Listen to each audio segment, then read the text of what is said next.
నా పేరు శ్రీనివాస్ రెడ్డి. నేను డిఎస్పీ ఏసీబీ హైదరాబాద్.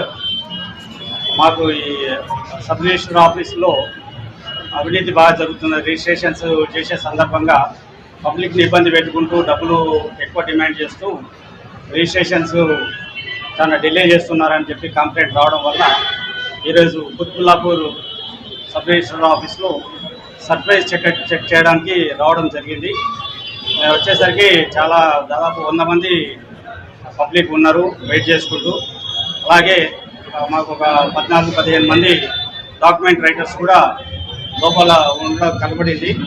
వాళ్ళందరినీ కూడా పట్టుకొని వెరిఫై చేస్తున్నాము. అలాగే పబ్లిక్ చాలామంది ఉండడం వల్ల వాళ్ళందరినీ కూడా వెరిఫై చేసి కామన్ పబ్లిక్ ఎవరైనా ఉండేదంటే పని అయిపోయిన వాళ్ళని బయటికి పంపించేయడం జరిగింది. పని కావాల్సిన వాళ్ళని ఆపాము. అది కూడా ఇప్పుడు వర్క్ కూడా రిజిస్ట్రేషన్ వర్క్ కూడా కంటిన్యూ చేయడానికి మేము ఎఫర్ట్స్ చేస్తున్నాము.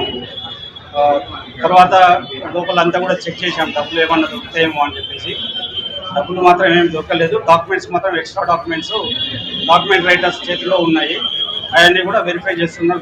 డాక్యుమెంట్స్ ఎప్పుడైనా కానీ పబ్లిక్ తీసుకురావాలి, డైరెక్ట్ వాళ్ళు వచ్చేది ఉంటే రిజిస్ట్రేషన్ చేయాల్సి ఉంది. కానీ అలా కాకుండా డాక్యుమెంట్ రైటర్స్ పట్టుకొని వస్తేనే ఇక్కడ రిజిస్ట్రేషన్ జరుగుతున్నట్టుగా మాకు అనిపిస్తుంది.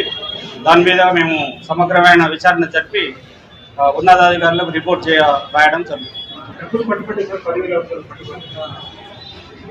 ఒక వ్యక్తి దగ్గర ఉన్నది వెరిఫై చేస్తున్నాము. అతను డాక్యుమెంట్ రైటరా లేకపోతే కామన్ పబ్లికా ఆయన దగ్గర ఉన్న డబ్బుల గురించి వెరిఫై చేస్తాం. 10,000 రూపీస్ అంటే అది పెద్ద అమౌంట్, కానీ అది దేని గురించి వచ్చింది, ఎక్కడి నుంచి వచ్చింది, ఆయన సొంతం పైసలా కాదా అని చెప్పేసి కూడా వెరిఫై చేస్తాం.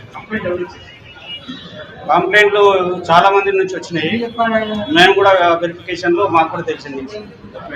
రిజిస్ట్రేషన్ జరుగుతాయా? ఏమంటారు? రిజిస్ట్రేషన్స్ కంటిన్యూ అయితే రిజిస్ట్రేషన్స్ ఇవాళ స్లాట్ బుకింగ్ అయిన వాళ్ళకు స్లాట్స్ రిజిస్ట్రేషన్ స్టార్ట్ చేయమని చెప్పాము. ఆల్రెడీ స్టార్ట్ అయినాయి. 3-4 కూడా రిజిస్ట్రేషన్ చేపించి పంపించేసాము. పబ్లిక్ పని ఏది ఆగదండి. పబ్లిక్ పని పబ్లిక్ కన్వీనియంట్ ప్రకారంగా జరిగిపోతుంది.